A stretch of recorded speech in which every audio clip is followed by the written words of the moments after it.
সেহি সকলো শাস্ত্ৰ পঢ়িলে শুনিলে সিহি অনুষ্ঠান সমস্তে কৰিল নিৰাশ ঈশ্বৰ কৃষ্ণ তাহাঙ্ক সমুখ ভৈলে আশা কজিজনে পিঠি দিল পৰমেশ্বৰৰ তত্ত্ব থকা পুথিৰ সেই সিদ্ধান্ত হৈছে নিষ্কামভাৱে ভগৱন্তক ভজা আৰু তাৰ ফলত মুক্তি লাভ কৰা পুথি পঢ়া বা শুনা নাইবা সেইমতে চলা একে কথা কিয়নো শাস্ত্ৰ পঢ়িলে বা শুনিলে নাইবা সেইমতে চলিলে নিষ্কামভাৱে পৰমেশ্বৰক ভজনা কৰাৰ লগতে তেওঁক সাক্ষাৎ পোৱা যেন অনুভৱ কৰিব পাৰি যি মানুহে নিষ্কামভাৱে গুণাতীত ভগৱানত শৰণ লয় তেওঁ ধৰ্মতত্ত্ব সম্বন্ধীয় সকলো শাস্ত্ৰ পঢ়ি আয়ত্ত কৰাৰ দৰে হয় অৰ্থাৎ সেইবোৰ শাস্ত্ৰ শুনা আৰু সেইমতে চলাৰ দৰে হয় অপবিত্ৰ যিটো আতি পবিত্ৰ हुए বা যদি সমস্ত অৱস্থা আশা পায়া কমল লোচন যিটো সুমৰে তা বেশে শুদ্ধ বাহিৰে ভিতৰে हुए কায়া যি মানুহ অসুচি ধৰ্মৰ আচাৰ নিয়ম আদি মানি নচলে আৰু যদি কোনোবা অতি সদাচাৰী হয় আৰু যদি সেই সদাচাৰ ৰক্ষা কৰি তেওঁ বাল্য কুমাৰ যুৱা আৰু বাৰ্ধক্য সকলো অৱস্থা পাৰ হয় তথাপি তাৰে তেওঁ শুদ্ধ হ'ব নোৱাৰে যি লোকে সৰ্বজ্যোতিৰ মূল কমল লোচনক অৰ্থাৎ ভগৱানক স্মৰণ কৰে তেওঁৰহে অন্তৰ বাহিৰ ভিতৰ সকলোতে শুদ্ধ হয় সেহি চতুৰ যিটো পুণ্যৰ নিদান ভূত নাৰায়ণ নামক উচ্চাৰে চতুৰ যিটো অতি পাপৰ নিদান ভূত নামে অৰ্থবাদ যিটো কৰে নানা প্ৰকাৰৰ সৎকৰ্ম কৰোঁতে কৰোঁতেহে লোকে আদিপুৰুষ ভগৱানৰ নাম অকপতে স্মৰণ কৰিব পাৰে আৰু যিবিলাক মানুহে নানাবিধ কুকৰ্ম কৰে সেইবিলাকে ভগৱানৰ নামৰ অৰ্থত নানা আশ্বাস উলিয়াই তৰ্ক কৰে সেইকাৰণে আগৰবিধ লোকক চতুৰ আৰু পাছৰবিধ লোকক অচতুৰ বুলি কোৱা হয় যি লোকে অশেষ সুকৃতিৰ ফলস্বৰূপ নাৰায়ণৰ নাম স্মৰণ কৰে সেই লোকহে হৈছে বুদ্ধিয়ক বা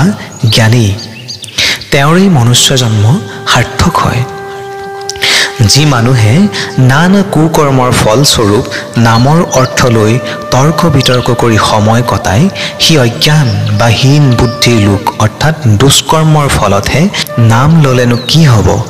আমুক নামৰ অৰ্থ দেখো আমুকটোহে ইনো মানুহৰ কি হিত সাধিব ইত্যাদি ভাৱবোৰ জন্মে গতিকে এইবিলাক লোকক জ্ঞানী বুলিব নোৱাৰি মহেশে বুলন্ত মূৰ ৰকাৰাদি নাম শুনি পৰম প্ৰসন্ন हुए মন শুনি পাৰ্বতী মই মনত শংকয়ো ৰংগে ৰাম বুলিবে কৈ তুজন 12 জন বৈষ্ণৱৰ ভিতৰত সদাশিৱ এজন সদাশিৱে এসময়ত তেওঁৰ ভাৰ্যা পাৰ্বতীৰ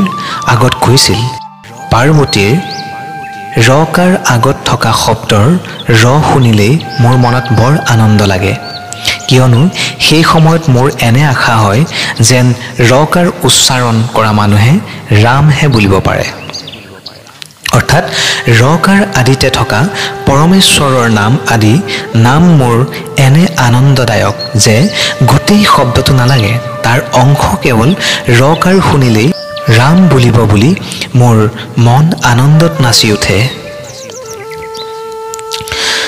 কৰ্ণপথে ভকতৰ হিয়াত প্ৰৱেশী হৰি দুৰ্বাসনা হৰে সমস্তয় জলৰজতে কমল যেহেন শৰত কালে স্বভাৱতে নিৰ্মল সুয় মানুহৰ হৃদয় জলৰ দৰে স্বচ্ছ কিন্তু গ্ৰীষ্ম বৰ্ষা আদি ঋতুত পানীৰ যিদৰে স্বচ্ছতা গুছে আৰু শৰৎকালত পানী আপোনা আপুনি স্বচ্ছ হৈ উঠে সেইদৰে মানুহৰ নিৰ্মল হৃদয়ো কুপবিত্ৰীয়ে মলযুক্ত কৰে একান্ত ভকতসকলে শ্ৰদ্ধাৰ সৈতে ভগৱানৰ গুণ চৰিত্ৰ শুনিলে অৰ্থাৎ জীৱৰ ভগৱানত ভক্তি জন্মিলে ভগৱান কাণেৰে সোমাই অন্তৰ পোৱাৰ দৰে হয় সেই হৰি কথাই ভক্তৰ হিয়াত কুপবিত্ৰীবোৰ নাশ কৰে অৰ্থাৎ হৰিত ভক্তি জন্মিলে শৰৎকালত জল নিৰ্মল হোৱাৰ দৰে অন্তৰৰ বেয়া ভাৱবোৰ আপোনা আপুনি আঁতৰি যায় শুয়া দেৱ দিগম্বৰ ভস্মে বিভূষিত অংগ শিৰত ধৰিয়া জতা ভাৰ মহে শেষে বন্ত জাক হেন কৃষ্ণ বিনে আন কোন শ্ৰেষ্ঠ দেৱ আছে আৰ সদা শিৱ সৰ্বত্যাগী দেৱ তেওঁ ভগৱানক ভাবোতে ভাবোতে তেওঁৰ ভক্তি ইমান চৰম সীমা পাইছিল যে তেওঁ দিগম্বৰ দেৱতা হৈছিল অংগ ভস্মেৰে বিভূষিত হৈছিল আৰু তেওঁৰ মূৰৰ চুলি জটাজুট হৈছিল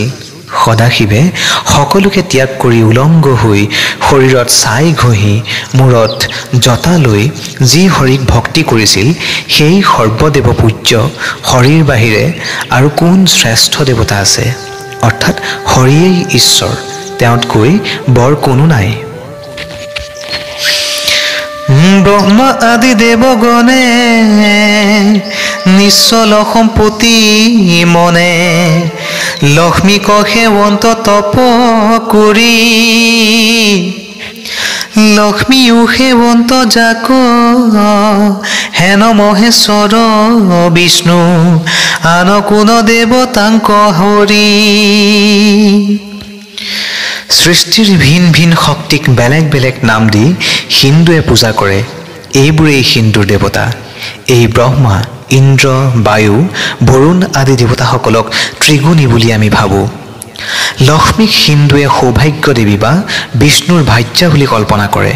লক্ষ্মী দ্বিগুণী এওঁৰ গাত সত্ব আৰু ৰজগুণ আছে বুলি ভবা যায় পুৰাণত এটা গল্প আছে যে এসময়ত ইন্দ্ৰৰ ওপৰত দুৰ্বাসাৰ কোপ হোৱাত ত্ৰৈলোক্যৰ পৰা লক্ষ্মী আঁতৰি গৈ সমুদ্ৰৰ গৰ্ভত আশ্ৰয় লৈছিল পাছত দেৱতাসকলে সমুদ্ৰ মন্থন কৰোঁতে লক্ষ্মীক সমুদ্ৰৰ পৰা উঠাই আনিছিল ব্ৰহ্মা আদি দেৱতাসকলে অচলা লক্ষ্মীক কামনা কৰি সৌভাগ্য দেৱী লক্ষ্মীক আৰাধনা কৰে এনে ব্ৰহ্মা আদি দেৱতাসকলৰ আৰাধ্য লক্ষ্মীয়েও স্বামী বুলি যাক সেৱা কৰে বিষ্ণু এনেহেন সকলোতকৈ ডাঙৰ দেৱতা তেওঁৰ মান আৰু আন কোনো ডাঙৰ দেৱতা নাই অৰ্থাৎ শক্তিৰ বিকাশেই সৌন্দৰ্য বা শ্ৰী আৰু এই শ্ৰীৰ কাৰণেই হৈছে অনাদি কাৰণ ত্ৰিগুণাতীত বিষ্ণু বা ভগৱান তেওঁই অদ্বিতীয় তেওঁৰ সমান কোনো নাই সমস্ত বেদান্ত সাৰ মহাভাগৱত শাস্ত্ৰ ইহাৰ অমৃত ৰস পাই পৰম সন্তোষে পান কৰিলে যিজনে তাৰ অন্যত্ৰ ৰসত ৰাতি নাই ঋক যজু সাম আৰু অৰ্থৰ্ব হিন্দুৰ এই চাৰি বেদ কৃষ্ণ দ্বৈপায়ন ব্যাসে বেদৰ মূল বস্তু ব্ৰহ্মাক লৈ ব্ৰহ্মাৰ স্বৰূপ নিৰ্ণয় কৰি বেদান্ত শাস্ত্ৰ ৰচনা কৰে বেদান্ত কঠিন দৰ্শন শাস্ত্ৰ সৰ্বসাধাৰণ যি বোধগম্য নহয় সেয়ে এই বেদান্তৰ সৰহভাগ অৰ্থত পৰমেশ্বৰ এজনেহে এওঁক মাত্ৰ নিষ্কামভাৱে সেৱা পূজা কৰিব লাগে। ইয়াক সদায় দেখুৱাই শেষত মহাভাগৱত পুৰাণ ব্যাসদেৱে ৰচনা কৰে। মহাভাগৱত পুৰাণ গোটেই বেদান্তৰে সৰভাগ। যি লোকে এই শাস্ত্ৰ পঢ়ি বা শুনি তাৰ আস্বাদ ল'ব পাৰিছে, অৰ্থাৎ এই শাস্ত্ৰত থকা এক দেৱৰ বিশ্বাস কৰি তেওঁৰ সেৱাত মন লগাব পাৰিছে, তেওঁ সেই ৰসতে মগ্ন হৈ থাকে। সেই একেই দেৱ সেৱা ৰস এৰি বহুত দেৱ দেৱীৰ পূজা সেৱাৰ বিধান থকা অন্য শাস্ত্ৰ পঢ়িবলৈ বা শুনিবলৈ ইচ্ছা তেওঁ নকৰে। মহাভাগৱত ৰস মাধৱৰ নাম যশ, আকপান কৰিল যিজন কৃষ্ণৰ চৰণে চিত্ত দিয়া মুখ্য আদি ৰসে, ৰাতি আন নকৰয় মনে। পৰমেশ্বৰৰ নাম গুণেৰে ভাগৱত শাস্ত্ৰ ভৰা। ভাগৱত শাস্ত্ৰ পঢ়িলে পৰমেশ্বৰৰ নাম গুণৰ মাহাত্ম্য বুজিব পাৰি। ভগৱানৰ নাম মাহাত্ম্যই মহাভাগৱত পুৰাণৰ সাৰবস্তু। যি মানুহে এই ভাগৱতত গুণ বৰ্ণোৱা ভগৱানৰ নাম ৰস পান কৰে, অৰ্থাৎ একান্ত মনে নাম লওঁতে লওঁতে যাৰ নামত ৰতি জন্মে, সেই মানুহে ভগৱানকেই ঠিক কৰি ধৰি ভক্তি ৰস পান কৰি থাকে বা ভক্তিতে মজি থাকে। তেওঁ আৰু মুক্তি আদি অন্য কামনা নকৰে বা আন কোনো কামনা তেওঁৰ মনলৈ কেতিয়াও নাহে। কৃষ্ণৰ নামক সদা কীৰ্তন কৰয় যিটো, মনে দৃঢ় কৰি আনি নিশ্চয় নিষ্কামহু কবা যদি, সকামহু অয় তাক কদাচিত কলি নবাধয়। ভগৱানৰ নাম কীৰ্তন কৰিলেই সকলো সিদ্ধি হয় বুলি যি লোকে মনত নিশ্চয় কৰি লৈ তেওঁৰ নাম সদায় কীৰ্তন কৰে, সেই কীৰ্তন সকামভাৱেই হওক বা নিষ্কামভাৱেই হওক, তাক কলিৰ দুখবোৰে কেতিয়াও বাধা দিব নোৱাৰে। অৰ্থাৎ যি মানুহে দৃঢ় চিত্তে পৰমেশ্বৰকে স্থিৰ কৰি মুক্তি আদি পাবৰ আশাৰে সকামভাৱেই হওক বা আত্মতৃপ্তিৰ বাবেই নিষ্কামভাৱেই হওক সদায় পৰমেশ্বৰৰ গুণ কীৰ্তন কৰে, সেই মানুহক মিছা, বেশ্যা, শোক, ভয়, হিংসা আদি কলিৰ দুখবোৰে হৰি কীৰ্তনৰ পৰা নিবৃত্তি কৰাব নোৱাৰে।